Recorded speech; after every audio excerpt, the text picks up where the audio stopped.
मित्रों, आज की कथा शिशुपाल और भगवान श्री कृष्ण से जुड़ा है। कौन था शिशुपाल? श्री कृष्ण ने शिशुपाल को वध क्यों किया? आगे आगे जानिए। द्वापर युग की कथा है। शिशुपाल भगवान श्री कृष्ण के बुआ के बेटे थे। छेदी राज्य का राजा दम्भोष और माता का नाम श्रुतश्रवा था। जब शिशुपाल का जन्म हुआ था तो 3 आंखें और 4 भुजाओं के साथ जन्म लिया था।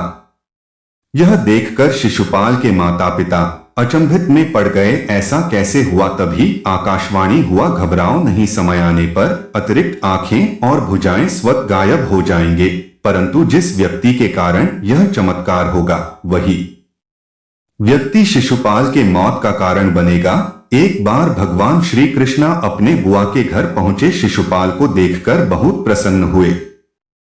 शिशुपाल को दुलार करने के लिए अपने गोद में जैसे ही लिया, शिशुपाल के अतिरिक्त आंखें और भुजाएं गायब हो गए।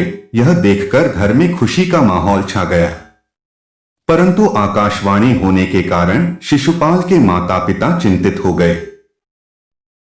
श्री कृष्ण ने शिशुपाल को गोद में उठाया तो हुआ चमत्कार। श्री कृष्ण ने अपनी बुआ से कहा, चिंता मत करो, हुआ। शिशुपाल के द्वारा 100 गलतियां करने पर भी मैं माफ कर दूंगा। मैं वचन देता हूं कि 100 गलती करेगा तो भी मैं माफ कर दूंगा। आगे चलकर शिशुपाल छेदी का राजा बन गया। एक बार पांडवों ने राजसूय यज्ञ का आयोजन किया। इसमें सभी श्री कृष्ण, भीष्म पितामह, गुरु द्रोणाचार्य, कौरवों के साथ साथ सभी महान ऋषियों और समस्त राज्यों के राजाओं को भी आमंत्रित किया गया।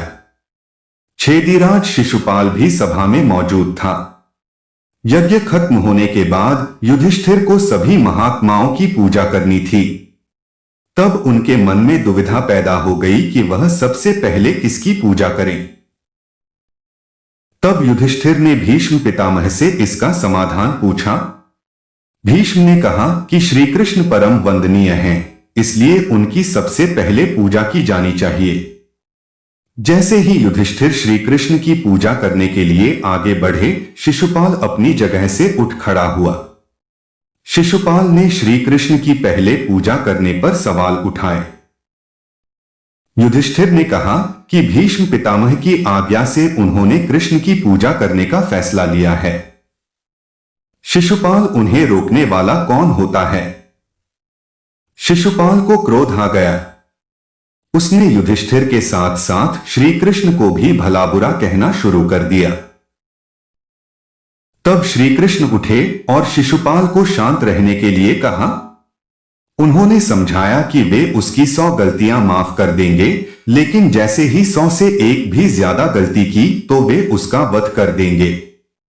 श्री कृष्ण ने शिशुपाल को बचपन की पूरी कहानी सुनाई कि कैसे उनकी गोद में आते ही उसके अतिरिक्त हाथ और आंख गायब हो गए थे। शिशुपाल को श्री कृष्ण की यह बात मजाक लगी। इस पर भी शिशुपाल ने एक नहीं मानी और श्री कृष्ण के माता पिता को बुरा भला कहने लगा। वह फिर से कृष्ण के परिवार के बारे में भला बुरा कहने लगा। अगले ही पल श्री कृष्ण ने सुदर्शन चक्र निकाला और एक झटके में शिशुपाल का सिर धड़ से अलग कर दिया। सभा में मौजूद हर एक शख्स बस देखता रह गया।